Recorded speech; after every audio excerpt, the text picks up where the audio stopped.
Gostaria então de cumprimentar a todos e a todas, dizer que é uma satisfação muito grande retornar aqui ao PPG da USP, agradecer ao professor Marcos pelo convite. O professor Marcos tem se envolvido ultimamente com atividades da filosofia da educação, tanto relacionada à Sociedade Brasileira de Filosofia da Educação, como agora também, a partir de agora, com interesse em se envolver com o GT, e estará à frente da organização do 4º Congresso de Filosofia da Educação. É o 4º, né? 4º Congresso de Filosofia da Educação, que vai acontecer aqui na USP o ano que vem, né? Que vai envolver pesquisadores do Brasil e do exterior que se ocupam com a educação pela ótica da filosofia, esse diálogo entre filosofia e educação. Eu gostaria de cumprimentar faço questão de dizer isso, a minha amiga, a professora Carlota, que já nos conhecemos há quase 2 décadas, né? Eu me lembro que a primeira vez que eu conheci a professora Carlota foi em 2002, num encontro da Amped Nacional, se não me engano, foi lá em Caxambu. E a professora Carlota estava apresentando um trabalho sobre, no GT Filosofia da Educação, sobre Rousseau. E eu, fazia poucos meses que eu tinha voltado da Alemanha, tinha feito meu doutorado sobre Kant, e fiquei muito encantado pelo Rousseau da professora Carlota, e depois disso continuamos mantendo um diálogo constante, né? A professora tem ido lá para Passo Fundo em bancas e eventos, e também já vim aqui na USP a convite dela, né? Então me sinto muito honrado aí por ter a sua companhia e a mediação aqui, a interlocução na mesa. Eu também gostaria de cumprimentar o meu amigo, o professor Jaime Jolo, que é lá de Passo Fundo. Não trabalhamos na mesma instituição, trabalhamos durante muitos anos, mas há mais de 3 décadas temos uma interlocução, né, na área da história da educação, filosofia da educação. Agradeço a tua presença. Cumprimentar especialmente os orientandos do professor Marcos, do grupo de pesquisa. Tivemos uma belíssima conversa antes, né, um diálogo.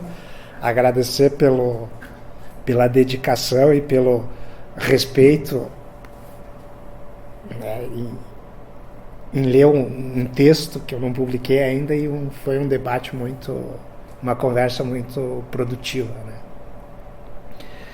E eu dizia ontem, vim numa banca que eu participei aqui, o que me agrada, tem muitas coisas que, se a gente fosse falar da USP, e nós temos que falar da USP, nós temos que falar da universidade pública pelo que está acontecendo no país, né?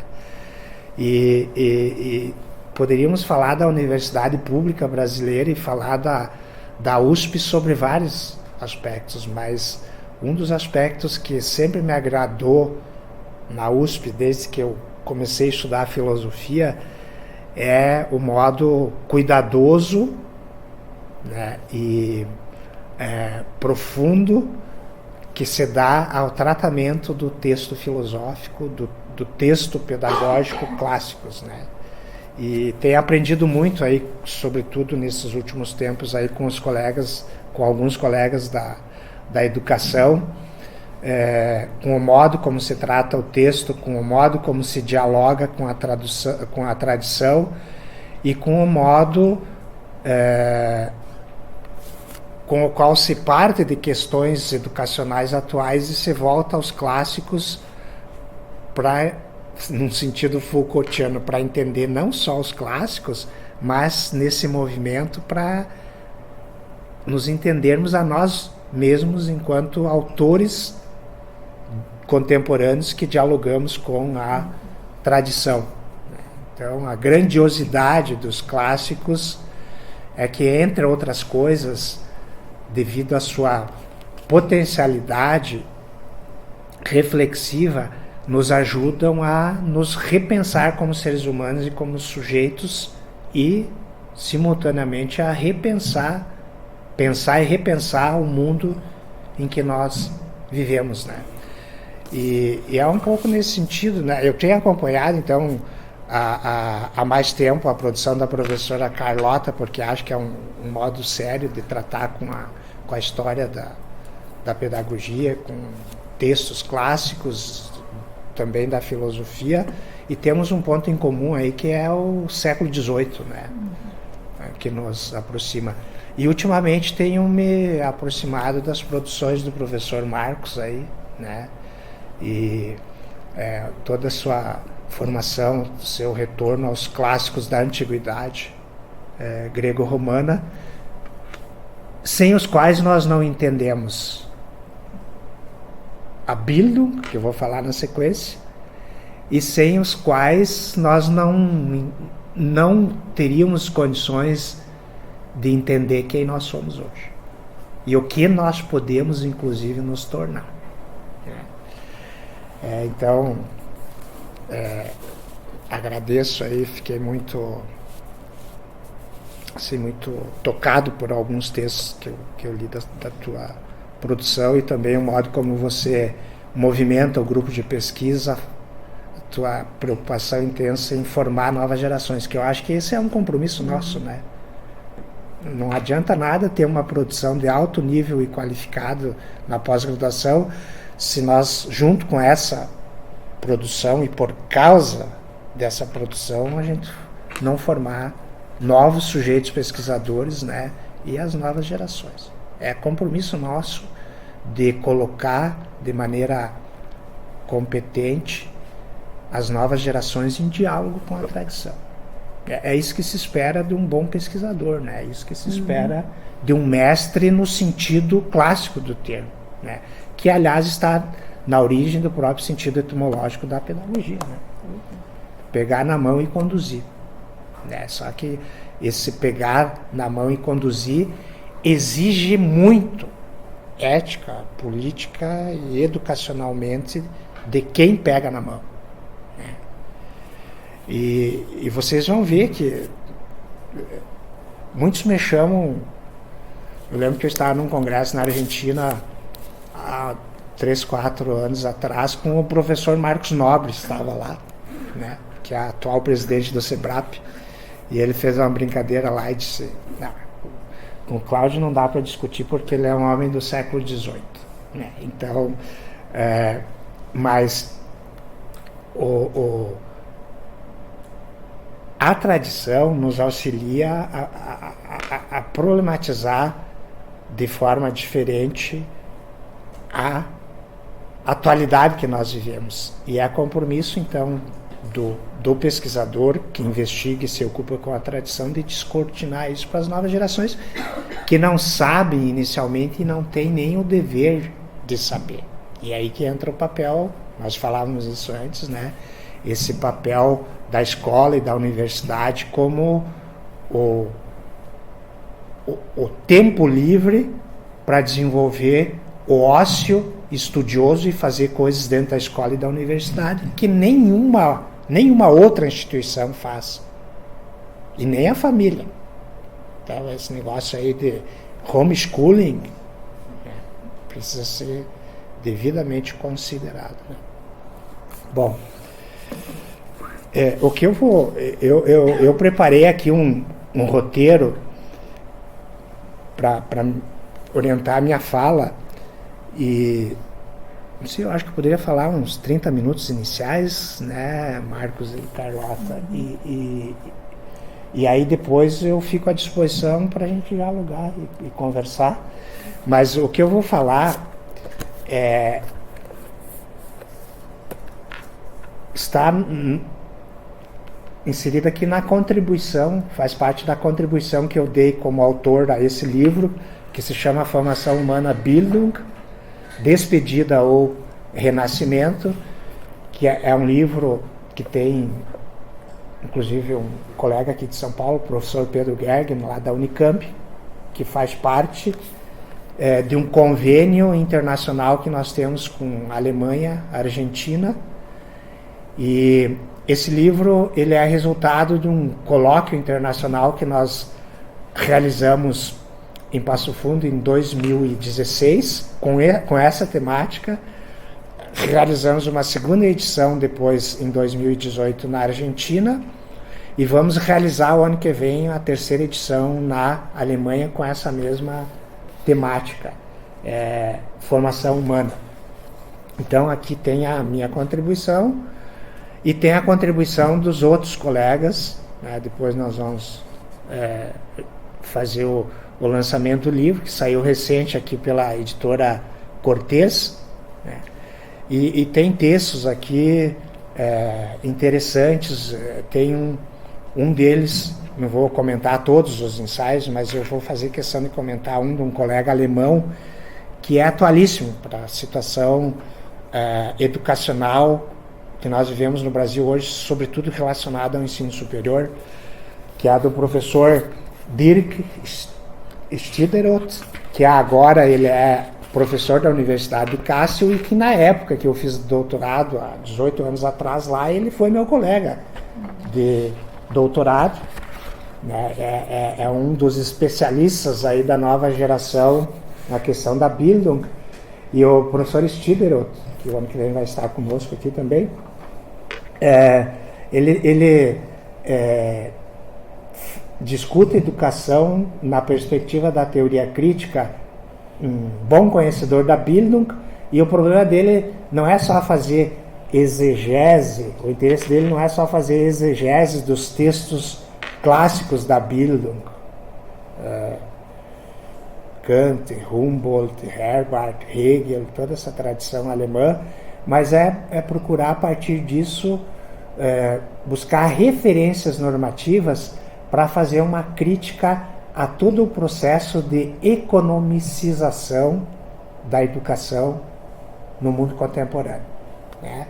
E todo o processo de mercantilização que está ocorrendo já há décadas no mundo e que nos últimos anos tem assumido uma agressividade feroz no cenário nacional aqui do Brasil, né?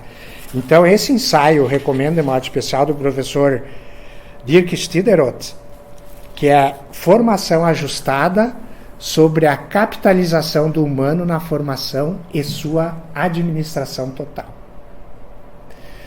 Quem se ocupa principalmente com políticas educacionais é um ensaio imperdível, porque ele vai analisar aqui também os efeitos destrutivos da introdução dos princípios do Acordo de Bolonha na Universidade Alemã a partir de 1999. Né? E ele faz um balanço crítico, né, dos limites desse acordo, do fracasso desse acordo, inclusive naquilo que ele se propôs, dentro de uma perspectiva mercadológica. E, além disso, o aspecto destrutivo que ele gerou nas universidades, nós falávamos antes, sobretudo relacionado ao desaparecimento, que agora já não é mais nem silencioso, lá na Alemanha, e também aqui, para nós, das humanidades. E o que isso significa em termos de perspectiva futura, de sociedade, de humanidade futura, e, sobretudo, o que isso significa na formação das novas gerações, né? Então, eu recomendo esse texto. Depois tem outros aqui, né? Tem o texto inicial do professor Pedro Gergen, que é Bildung ontem e hoje, restrições e perspectivas, né? Tem do professor Zuin, talvez seja conhecido de vocês aqui, o Antônio Álvaro Zuin e a esposa dele, Ser Informação na Cultura Digital e a Bildung Renascida, né? Então, é outro texto. Aí tem vários outros que vocês poderão analisado do próprio professor Flickinger, Hans-Georg Flickinger, que é um dos organizadores aqui do livro, que é a institucionalização da educação em questão. Então, ele procura analisar os limites das instituições formais de ensino, escola e universidade, e o que poderia se aprender fora desse horizonte no que se trata, no que diz respeito a Bildung, enquanto um projeto que eu vou falar na sequência, um projeto de educação integral, um projeto de formação ampla, né? Bom, talvez ainda antes de entrar na minha contribuição específica que está no livro, ainda um comentário sobre os objetivos desse convênio internacional, que o ano que vem vai fazer 2 décadas. Nós temos essa parceria internacional e tem uma produção muito extensa, livros publicados, inclusive tem um outro livro que nós publicamos, que eu e o Flickinger organizamos e publicamos pela Cortez também, em coedição com a nossa editora lá da UPF, que se chama Educação e Maioridade. Esse outro. E tem contribuição de vários autores. Então, esse convênio ele tem vamos fechar agora 2 décadas, tem uma produção vastíssima, vinculada a eventos e co-orientações, orientações de dissertações e teses de doutorado, e tem muitos ensaios nossos espalhados pelas revistas brasileiras e internacionais que têm como fonte de motivação intelectual essa parceria que nós fazemos, né? E a nossa questão de fundo ela pode ser resumida na pergunta que é o subtítulo dessa coletânea, que é Despedida ou Renascimento, né? Faz sentido ou não falar na atualidade dessa ideia de formação integral, né? E se faz sentido, de que formação integral poderíamos ainda falar, né? E, considerando o cenário nacional e internacional, que formação integral seria mais adequada do ponto de vista ético e político para pensar a profissionalização e a cidadania das novas gerações. Então, assim, nós procuramos dialogar a partir de diferentes vozes, diferentes contextos, né? A participação da Argentina também é muito importante pelo cenário específico, pela tradição educacional específica da Argentina, comparando com a nossa, né? Algumas singularidades, e também são nossos parceiros latino-americanos para dialogar com a Europa, com a Alemanha, que aí as diferenças sobre determinados aspectos são brutais, né? Do ponto de vista, sobretudo, de condições objetivas, né? E de organização social, né? Determinados problemas de injustiça social que nós vivemos aqui, não é que eles não têm, mas é outro patamar, são outros dados, são outras situações. A Alemanha é a Europa também, né? Se comparar com Portugal, por exemplo, né? Então nós precisamos, quando a gente fala de Bildung, nós não podemos descolar do solo e do lugar da onde nós falamos, né? E aí é uma questão interessante, porque não se trata de forma alguma de querer importar modelos, né? A Bildung ela precisa ser discutida, ou essa ideia de formação integral, de formação geral, ela precisa assumir singularidades próprias aqui, né? Determinados problemas que nós vivemos aqui, a Europa, e especialmente no caso a Alemanha, não vive. E eles não têm nem a dimensão do que é determinados problemas que nós enfrentamos, né? Mas, por outro lado, é óbvio que nós temos muito que aprender com tradições milenares, né? Por isso que, né, Bruno, o retorno a Platão é indispensável, o diálogo com a paideia grega é indispensável, o diálogo com a tradição da Humanitas é indispensável, e não é diferente o diálogo com a tradição da Bildung, né? E eu quero focar num aspecto aí, daí já entrando no texto, que eu penso que cruza como fio condutor esses diferentes projetos histórico-pedagógicos, filosóficos, desde os gregos, passando pelos romanos e chegando pelos romanos e pelos alemães, no caso, e poderíamos dizer antes ainda pelos franceses, porque não existiria um Kant, e um Kant não teria pensado como pensou se não tivesse tido um Rousseau, né? Um fio condutor que atravessa esses grandes projetos, esses grandes ideais de formação do ser humano, que e isso não está posto já nesses termos, tanto na paideia como na Humanitas, mas será posto de maneira muito clara por Kant no século XVIII, sobretudo nesse escrito sobre a pedagogia, que é o desenvolvimento de todas as capacidades humanas em todas as direções. Parece que essa é uma ideia-chave quando se fala de formação, quando se fala de educação num sentido ampliado, né? E desde já isso significa uma demarcação ética-política dentro de um projeto educacional que não diz respeito à formação somente de determinadas competências e habilidades, que é o que toma conta do discurso mercadológico atual e que entra para dentro, inclusive, sobretudo, das políticas públicas nacionais e mundiais. Certo? E isso cruza, né? Então, eu vou procurar recuperar brevemente isso, mas com foco.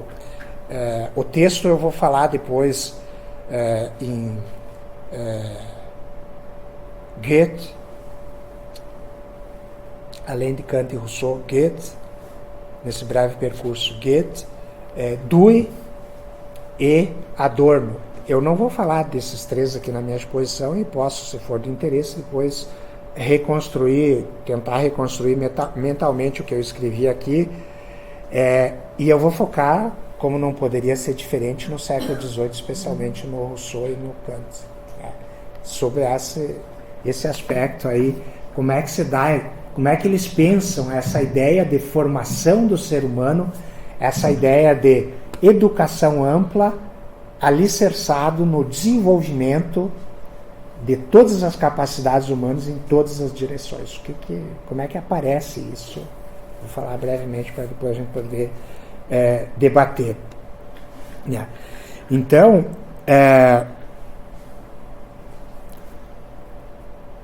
a minha ideia de fundo, e aí aparece a questão da metamorfose,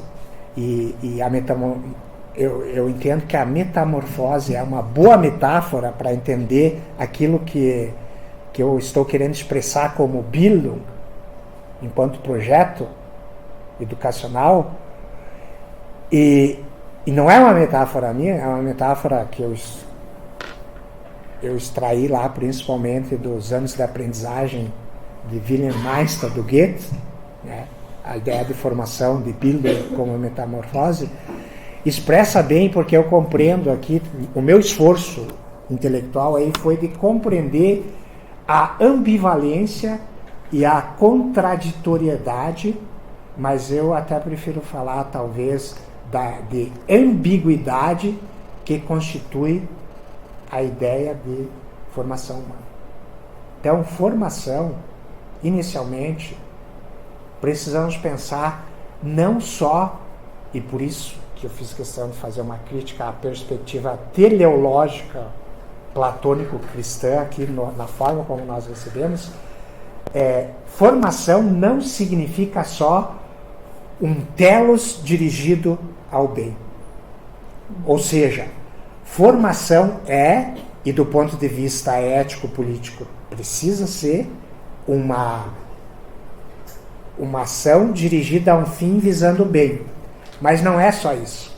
A formação, e por isso que ela é ambígua, a formação também é constituída, vamos dizer assim, por forças do mal. Ou, se a gente quiser, há uma ambiguidade que constitui a ideia de formação humana, que está já na origem, né? Já na própria concepção do ser humano, da paideia grega, que compreende o próprio ser humano como constituído por um campo de força, por isso a metáfora Kraftfeld, usada por Kraftfeld, usada por Goethe e depois reinterpretada por Adorno, um campo de força ou um campo de forças construtivas e destrutivas. E isso já é inerente à própria condição humana. Então, primeiro ponto, a formação de modo algum pode ser compreendido como um processo harmônico. Por isso que na origem da ideia de formação faz parte conceitos importantes que não podem ser deixados de lado para entender como ocorre o próprio processo educacional humano, que é, por exemplo, a ideia de conflito. Formação e, por conseguinte, educação, sempre, eu vou acentuar aqui até de uma maneira meio dogmática, sempre tem a ver com um processo conflitivo. Do sujeito consigo mesmo, do ser humano consigo mesmo, e da relação do ser humano com outros seres humanos e com a própria natureza. É um campo de força. Então essa, vamos dizer assim, é uma ideia basilar. E o problema é que na nossa tradição, pela influência platônico-cristã e por uma determinada recepção que chegou até nós dessa tradição platônico-cristã, nós tendencialmente compreendemos formação como sendo um processo harmônico e não conflitivo. E o mais complicado ainda, como um processo guiado por um telos que, independentemente do que viesse a acontecer, nos conduziria a um happy end. Né? E essa ideia do final feliz está representada primeiro no Platão metafísico. E eu vou falar desse Platão, não existe um único Platão. Né? Mas está representado no Platão metafísico, que vai interessar para a tradição cristã, na ideia do bem que reside no mundo inteligível. E essa é a força metafísica teleológica que passa a orientar a ação humana, a produção cultural e, por conseguinte, os projetos pedagógicos.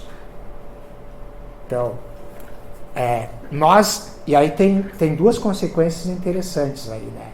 Primeira delas, nós educamos,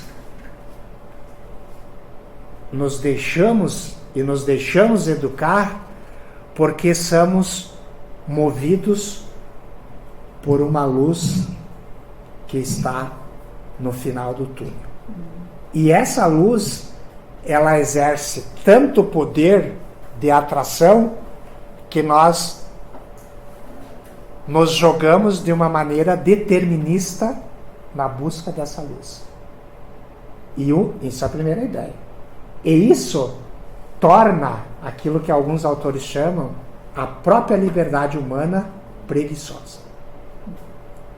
Porque nós podemos, em última instância, cruzar os braços e que as forças da história vão se concatenar de tal forma que na escatologia cristã, principalmente em Santo Agostinho, aparece isso na Cidade de Deus de uma forma bem clara, que aconteça o que acontecer, e mesmo como sujeitos pecadores que caímos, nós temos possibilidade, acreditando na força da graça, em nos redimirmos.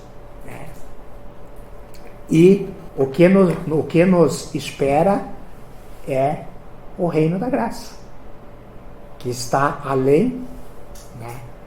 E que vai nos libertar das nossas fraquezas e fragilidades, ou seja, do pecado. Certo? O que eu estou querendo dizer é que quando a ideia de educação ela está associada a isso que eu estou chamando de teleologia fixa e absoluta, ela coloca a própria ação humana numa camisa de força e aniquila aquilo que é fundamental para pensar o domínio não só da educação, mas para pensar o domínio da educação na sua relação com o domínio político e para pensar a própria educação como um ato político. Porque ela, em última instância, toda a perspectiva teleológica fixa, determinista, ela acaba não compreendendo a própria noção de liberdade humana. E esse é o problema. Então, esse é o primeiro ponto, de uma força externa que determina de maneira inquestionável a própria ação humana. Há sempre um recurso a uma autoridade externa. E nós fazemos o que nós fazemos em obediência irrestrita a essa força externa. Esse é o primeiro aspecto. E o segundo aspecto é o modo como essa ideia de bem, ou se quiserem, essa ideia de Deus é interiorizada e se torna na intimidade da alma humana, vou usar propositalmente essa expressão alma, uma força, né? E se traduz, no caso platônico, na noção de educação como reminiscência. Certo? Então, o Menon é um diálogo paradigmático e aqui, Bruno, eu vou fazer uma leitura bem delimitada do Platão, né? Como eu disse antes, não é só esse Platão que existe, mas esse Platão, da forma como eu estou tentando reconstruir aqui, foi o que influenciou decisivamente a tradição cristã e ocidental subsequente, né? O Menon é, então, um diálogo paradigmático nesse sentido, porque ali Sócrates esboça uma teoria da reminiscência que vai ancorar a educação como educere, ou como processo de fazer desabrochar de dentro aquilo que já existe na interioridade.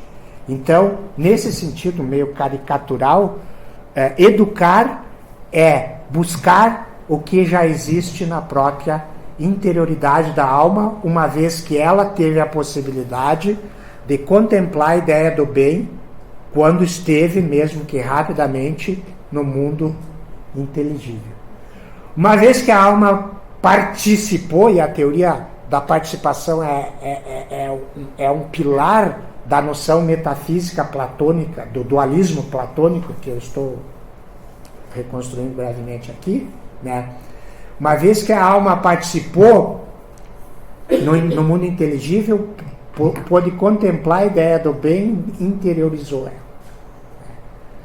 E ao voltar para o mundo sensível, devido aos atrapalhos dos sentidos, ela esqueceu e esquece permanentemente. E é possível fazer um processo constante de relembrar, de recordar desses aspectos, né, nobres, sublimes, representados pelos 3 grandes ideais da verdade, da beleza e da bondade, contempladas na ideia do bem, e o educador, o mestre educador, nessa perspectiva, tem um papel fundamental. E o Menon, o Sócrates prova isso, né, ao mostrar que mesmo o escravo nunca ter tido aula de matemática, ele conhecia, através de um processo pedagógico bem feito, ele já trazia em si as figuras geométricas. Bom, isso dá uma ideia de educação que influenciou poderosamente a cultura ocidental. Nós somos, sobretudo quem passou pelo seminário, a gente é tributário desse tipo de educação, né? E com essa estrutura metafísica geral, teológico-religiosa, se associam, vamos dizer assim, uma metodologia pedagógica que vem junto à ideia do castigo, a autoflagelação, um conjunto de coisas, né, que mereceriam aqui discutir do ponto de vista da teoria educacional e o efeito destrutivo que isso gera na formação, ou talvez sendo um pouco mais menos incisivo, os obstáculos que isso se constitui na formação humana que tem a perspectiva da autonomia. Porque, no fundo, essa estrutura metafísico-religiosa, ela acaba formando não para a autonomia, mas sim, se a gente quiser usar já o linguajar do século XVIII kantiano, para a heteronomia. O sujeito não é livre, não pode ser livre, porque ele se coloca a serviço, ou ele se torna um adepto de uma obediência irrestrita. E aí os efeitos e as consequências políticas disso são muito grandes, né? Porque esse dualismo metafísico entre inteligível e sensível, que pressupõe uma hierarquia do ser, é traduzido para o campo político, e dois autores mostraram isso magistralmente na modernidade, o Rousseau, e depois contemporaneamente o John Dewey, né? Como essa ideia metafísica do dualismo institui uma hierarquia do ser entre superior e inferior, entre melhor e pior, que vai, em última instância, legitimar um conceito autoritário e conservador de autoridade. E essa talvez seja a consequência política mais desastrosa para se pensar um modelo republicano e democrático de sociedade. Então nós precisamos, e é papel da filosofia da investigação, investigar como se estrutura essa maneira metafísica de pensar, como daí se extrai um projeto pedagógico ou projetos pedagógicos e que efeitos políticos isso tem, e que concepção de política de poder e de exercício do poder isso ajuda a legitimar. E não é por nada, por exemplo, que o Emílio, não é, professora Carlota, o principal alvo ali é aquilo que o Rousseau chama, o Emílio pode ser lido amplamente como uma crítica da cultura, mas de uma maneira muito precisa, é uma crítica à educação bárbara. E o núcleo da educação bárbara está assentado nessas bases metafísico-teológicas, né? Que, como diz Rousseau, em última instância acaba corrompendo a criança. porque os adultos foram educados assim, pensavam assim e tratavam as crianças dessa forma. E para pensar uma educação republicana, a primeira coisa que precisa ser feita é desconstruir essa estrutura de pensamento que aparecia nos manuais, que aparecia no discurso do sacerdócio, que aparecia na relação que o pai mantinha, que os pais mantinham com as crianças, e que era a cultura educacional dominante da época. E também não é por nada quando Dewey pensa o nexo estreito entre democracia e educação, o alvo maior dele é pensar a educação conservadora que passava pelas religiões protestantes da Alemanha, que invadiam os lares e os grupos sociais e estavam presentes na economia e na política norte-americana. Bom, então, o que eu quero dizer com isso, ou com o que eu disse até aqui? Uma defesa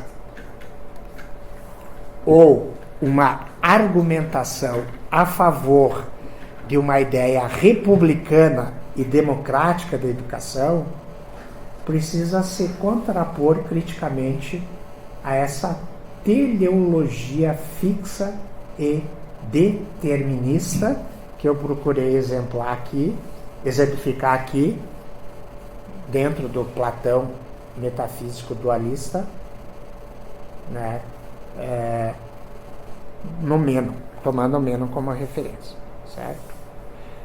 Educação, obviamente, formação, obviamente, não é isso, nem no sentido originário, nem em Platão, porque aí nós podemos, no próprio universo da filosofia platônica, recuperar aspectos de uma noção mais ampla de formação, que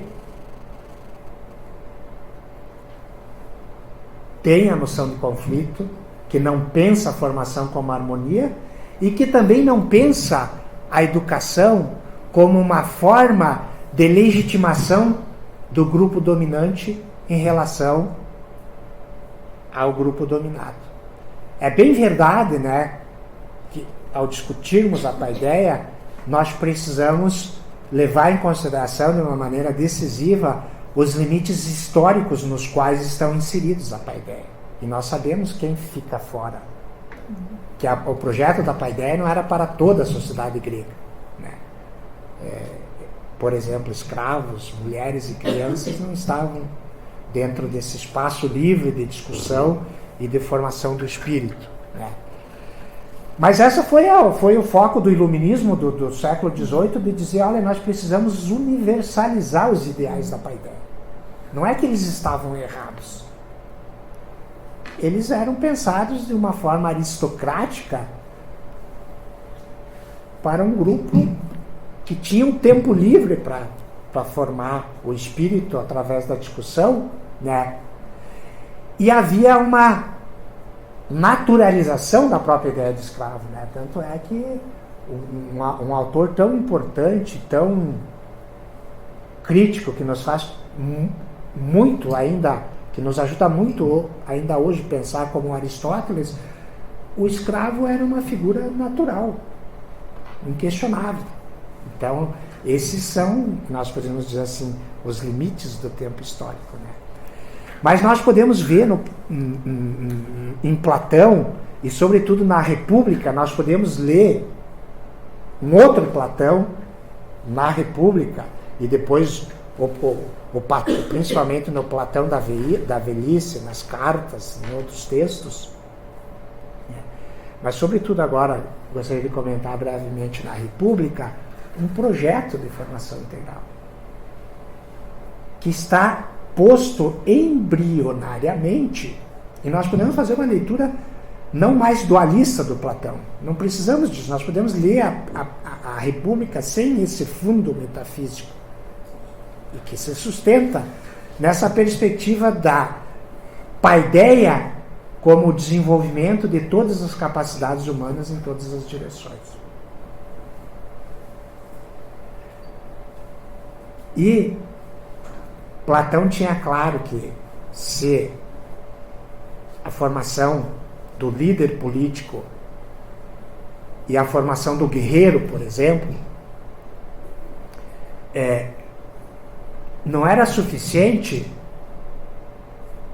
só a retórica para o político, o bom domínio da retórica. Embora nós vamos encontrar nos diálogos platônicos, né, aspectos profundamente formativos que o Sócrates atribui à retórica, mesmo sabendo que a retórica era a principal arma dos sofistas.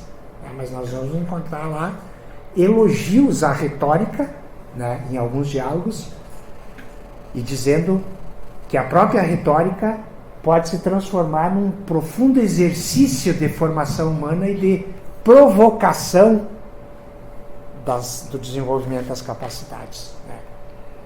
Mas mesmo assim, tendo esse valor formativo, tinha claro que a formação de um bom político e de um bom jurista não era suficiente à retórica, assim como para o guerreiro.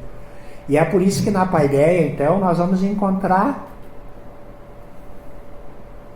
O Platão não vai dizer, em hipótese alguma, que conhecendo matemática seria suficiente. Só matemática. Só física. E ele certamente ia dizer hoje. Esse reducionismo cognitivista que se faz no mundo contemporâneo e focando só no desenvolvimento de algumas competências e habilidades, isso significa castrar a condição humana em dimensões, em aspectos profundos de sua dimensão. Então é por isso que um bom político, um bom jurista tinha que saber, claro, de retórica e dominar a arte da retórica. Mas junto com isso, tinha que saber o quê? Tinha que ter o quê? Tinha que ter ginástica. Tinha que ter domínio da arte. E, sobretudo, no caso do Platão, tinha que conhecer filosofia. Mas conhecer filosofia por quê e que tipo de filosofia? E aí está a ideia associada àquilo que se chama de humanidades, vamos dizer assim, que precisa conhecer isso para poder pensar por conta própria. Para desenvolver a capacidade de reflexão e, no caso principalmente socrático, da influência socrática, para desenvolver a capacidade do autoexame. Porque o ser humano que não for capaz de se autoexaminar em seu discurso e em seus atos, ele se transforma rapidamente em dogmático e autoritário. Então, a vida democrática na polis, para quem exercia a vida democrática na polis, para exercê-la bem, ou seja, eticamente, precisava desenvolver essa capacidade de autoexame de si mesmo. E é isso também que o Platão, que o Sócrates exige do Alcibíades, do aristocrata, que já nasce com sangue azul, tem toda a formação de que ele tem que ser um político e um político para dominar, e procura Sócrates para ser aperfeiçoado nisso, na formação que ele recebeu. Eu quero ser prefeito dessas cidades e quero mandar nessas cidades. E qual é a primeira pergunta que o Sócrates faz, que nem diz o gaúcho, que derruba o Alcibíades do cavalo, dá um pialo no Alcibíades, né? Qual é a primeira pergunta? Depois dele convencia Alcibíades que ele tinha que saber um monte de coisas para poder governar, que não bastava ter sangue azul, né? Não precisava ser capitão, tinha que saber outras coisas para poder governar, né? Qual é a pergunta que o Sócrates faz para o Alcibíades? Você quer governar ou bem governar? E aí é o pialo, aí é a queda, porque o bem traz consigo toda a dimensão e a exigência ética no âmbito da ação humana e principalmente no âmbito da ação humana política. E aí o diálogo toma outra direção, né? E o Alcibiades sai, como todos os interlocutores do Sócrates, sai perdido do diálogo, sai assombrado, perplexo do diálogo. É bem verdade que esse diálogo do Sócrates não surtiu muito efeito, porque depois o Alcibiades volta lá no banquete e pelas intervenções que ele fez lá, que supostamente seriam, já é o Alcibiades maduro, parece que não serviu para nada aquela provocação do Sócrates, pelo que o Alcibiades diz no banquete. Mas isso mostra, inclusive, o próprio limite que está inerente à formação. A formação pode ser bem sucedida ou pode não ser bem sucedida. O mestre não tem o poder, e ainda bem que não tem, de determinar e dar a última palavra no destino do discípulo. Então a gente pode ver por esse lado. Né? Mas, na República, então, nós encontramos já esse projeto da integração, da formação integral, que é o desenvolvimento de todas as capacidades humanas em todas as direções. Tanto é que o Alcibiades recebe uma provocação ética profunda, que ele teria todas as condições de mudar sua forma de pensamento e reexaminar sua ação e ser um bom líder político do ponto de vista ético, mas não adiantou. Mas teve a possibilidade. Né? Bom, essa ideia originária é a que vai ser levada adiante na Humanitas, e aqui, se eu tivesse tempo, eu queria me concentrar de modo especial nas cartas de Lucília a Sêneca, mas eu não vou fazer isso porque quero pular lá para Bildung. Eu não sei como é que está o meu tempo, eu já falei mais do que eu devia, eu acho. Né? Fica à vontade. Mas eu quero saltar lá para o século XVIII.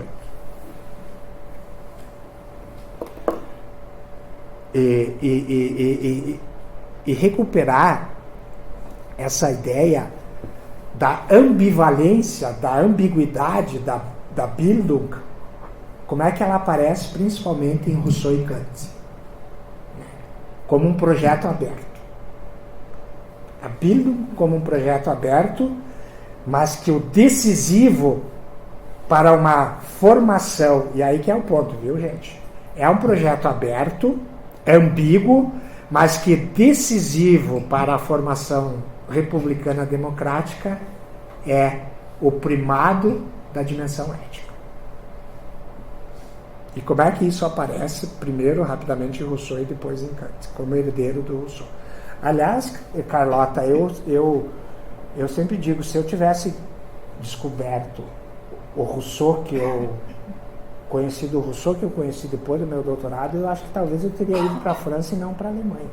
Eu não sei se isso teria sido bom, mas eu teria estudado, acho que eu teria estudado no meu doutorado já o Emílio do Rousseau. Porque se o Rousseau considera a República do Platão o maior tratado de educação que ele já tinha conhecido, nós podemos dizer hoje que talvez o Emílio seja o maior tratado de educação, mas tratado não no sentido sistemático, porque o próprio Rousseau não se considerou como autor sistemático. Aliás, o grande filósofo daqui, né, o grande conhecedor aqui da USP do Rousseau, Salinas Fortes, né, ele escreveu um livro, Paradoxo, né? E ele diz lá, ele pega esse ponto, ele diz, pega uma frase do Rousseau que diz: eu prefiro pensar movido por paradoxos do que por sistemas, né? E aliás, essa ideia do paradoxo é constitutiva da ideia de formação e de educação do próprio Rousseau, né? Então o Emílio é uma obra extraordinária.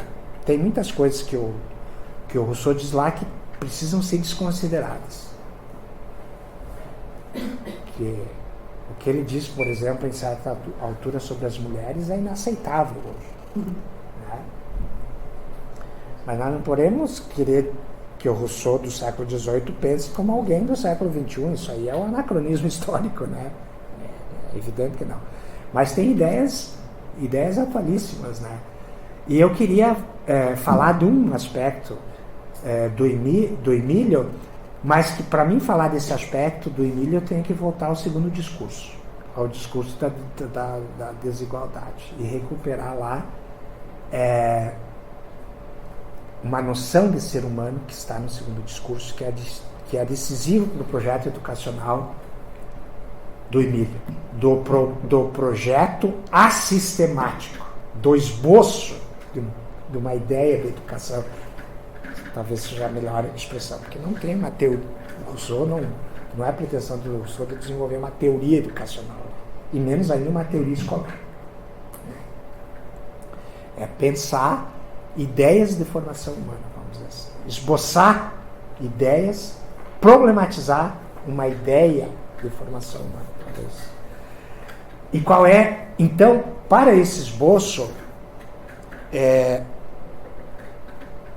e aí o Axel Honneth tem razão, aquilo que a gente conversava antes lá no grupo, para Rousseau, assim como para Kant, é impossível pensar na educação sem pensar em filosofia. É possível pensar numa teoria da educação sem pensar numa teoria da democracia. E vice-versa. É impossível, é possível, mas seria inadequado pensar numa teoria da democracia sem pensar numa teoria da educação. E a minha hipótese, e eu tentei problematizar isso no último livro que eu escrevi sobre Rousseau, não lembro mais agora o nome do livro, é a teoria do amor próprio vamos ver aqui.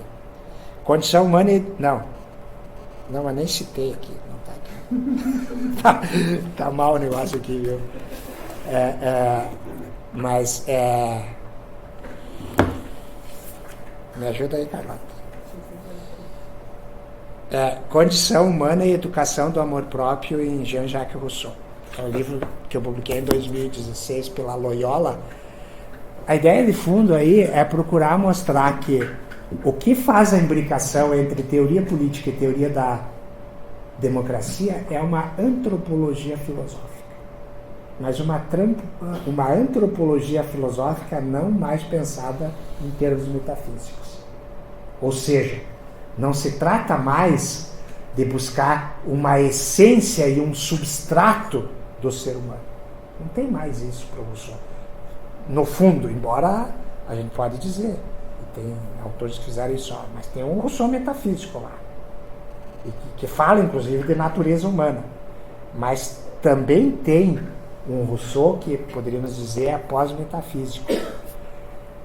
E qual é o núcleo dessa condição humana que vai interessar para a história, que vai interessar para a política e que principalmente vai estar na base da educabilidade humana, da formação humana?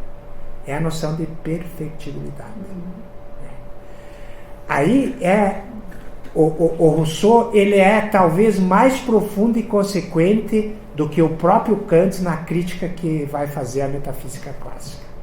Porque a ideia da perfectibilidade é uma crítica direta, vamos dizer assim, e frontal, à ideia de perfeição humana como uma teleologia física que parte da fragilidade do pecado humano e termina na perfeição humana conseguida no reino dos céus.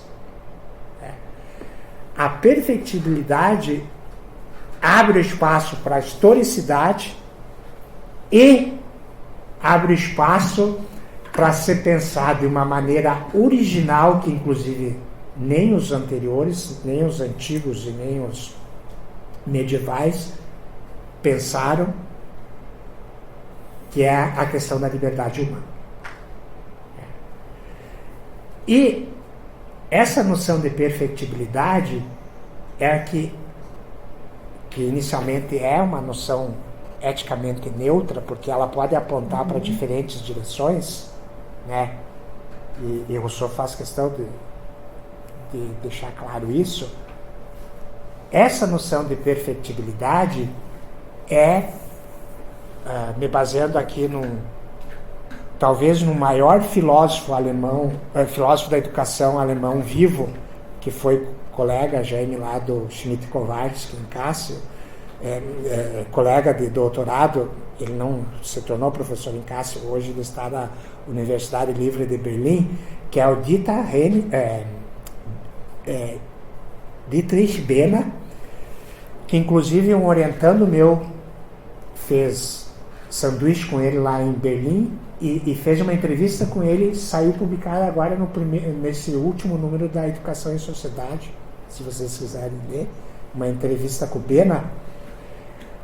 E o Bena faz uma interpretação do Rousseau, um dos melhores autores que eu encontrei, que discutem essa questão da perfectibilidade. Então, eu inclusive dou crédito ali, falo nesse livro ali, reconstruo a interpretação do Bena, que é algo original, inédito do modo como ele faz.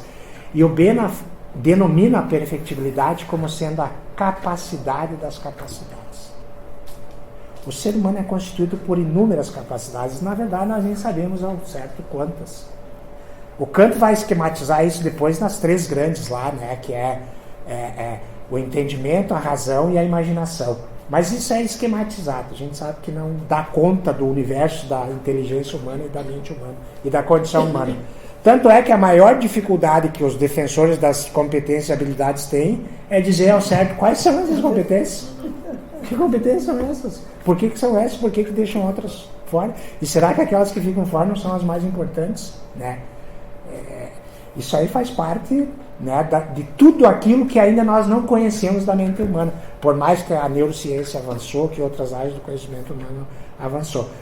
Mas o Rousseau, ele cala fundo na condição humana, porque ele vê ali, o ser humano possui uma disposição natural, aquilo que o Kant vai chamar depois de Naturanlage, que é um dos conceitos mais importantes da antropologia do século XVIII, uma disposição natural tão grande, tão aberta, que abarca todas as outras. E que é essa capacidade infinita que nós temos de nos aperfeiçoar.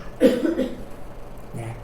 E que depois isso, o Dewey vai traduzir como plasticidade. O Dewey não falaria em plasticidade se ele não tivesse lido cuidadosamente o Rousseau e essa noção de perfectibilidade. É claro, se não tivesse tido daí junto com isso toda a influência darwinista da evolução natural, né, que ainda não está tão forte em Rousseau. Obviamente, né, como o Darwin vai desenvolver depois. Mas o Rousseau toma isso, né, e como vamos, se a gente quiser usar muito cuidadosamente, como uma, não invariante, como uma variante antropológica fundamental.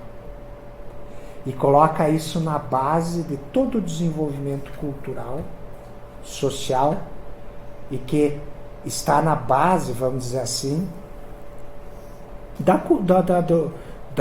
moral, do direito, das instituições.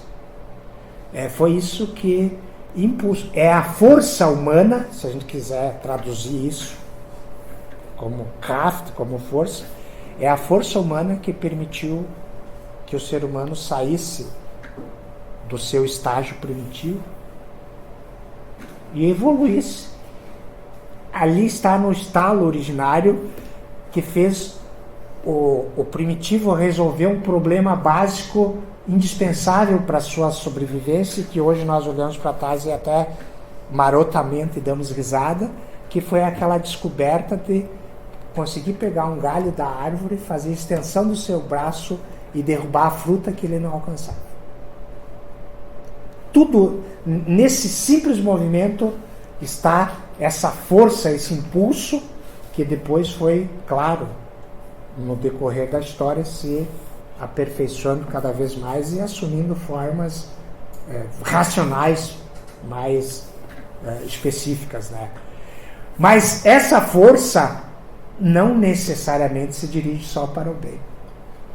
Esse impulso, e alguns vão dizer, sobretudo depois dos horrores totalitários do século XX, que essa força tem uma propensão mais forte para o mal.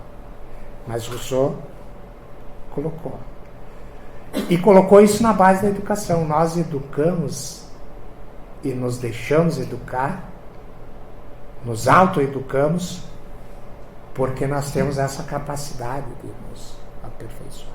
Então, por isso que o Dietrich Bena lá vai dizer que A perfectibilidade está na base da educabilidade. A perfectibilidade está na origem da Bíblia. E é por isso que o Kant tem a anedota, né, que Rousseau foi o único capaz de interromper as caminhadas matinais dele lá em Königsberg. Porque quando ele recebeu o Emílio, ele ficou tão entusiasmado, o Kant, tão entusiasmado, que até que ele não terminou de ler o Emílio, ele não voltou a caminhar. Tamanha foi a força intelectual que o Rousseau exerceu. E por quê? Porque o Kant é o teórico da Bildsamkeit, teórico originário, ou seja, da educabilidade, e ele traz isso do Rousseau. E os movimentos românticos posteriores, o Goethe não teria pensado que ele pensou em termos de romance de formação se ele não tivesse a perfectibilidade como pano de fundo e o Emílio. O Emílio é o primeiro grande romance de formação moderno. E, então, a perfectibilidade está na base da capacidade humana de educar e se deixar educar e de se auto-educar. Esse é o primeiro ponto. Mas Rousseau associa isso também, coloca isso como uma segunda variante antropológica, como constitutivo da ambiguidade da condição humana que aparece nessa tensão originária entre amor de si e amor próprio, e o caráter ambíguo do amor próprio. E aí que entra, inerente a... O Rousseau diz, pensado do ponto de vista cultural, a perfectibilidade se traduz no amor que cada um tem por si mesmo. O amor que cada um tem por si mesmo potencializa e leva adiante essa força. E esse amor é profundamente ambíguo. Rousseau antecipa sobre esse aspecto Nietzsche e Freud. Rousseau, entre os modernos, talvez tenha sido o primeiro grande psicólogo no sentido de entender a profundeza dos dilemas da alma humana. E ele fala então desse caráter ambíguo do amor próprio. Nós temos algo que nos impulsiona e sem o qual nós não seríamos humanos e nós não teríamos ambição nenhuma, que é esse amor por mim mesmo. É em nome desse amor por mim mesmo que me leva a fazer tudo o que eu faço. Mas esse fazer tudo o que eu faço pode tomar direções distintas. E esse amor por mim mesmo é corroído internamente por uma força tensional entre amor e ódio, se a gente já quiser falar no sentido freudiano. Eu tenho, assim como eu tenho propensão para a simpatia, propensão para a piedade, que é a categoria ética rousseauiana central, que me faz sair de mim mesmo e me colocar e me compadecer profundamente pelo sofrimento do outro. E essa ideia de piedade não no sentido religioso, né, mas no sentido, se a gente quiser falar então, no sentido de uma teologia natural defendida por Rousseau, que eu faço isso movido pelo amor que eu tenho por mim mesmo e não por uma força externa, e que eu faço isso movido pelo amor que eu tenho pelo outro, que me leva a me compadecer pelo sofrimento do outro e fazer do seu sofrimento o meu sofrimento, eu também tenho a mesma força de olhar para o outro, invejá-lo, odiá-lo e querer ser melhor que ele, e para mim ser melhor que ele, se for necessário, aniquilar, destruir.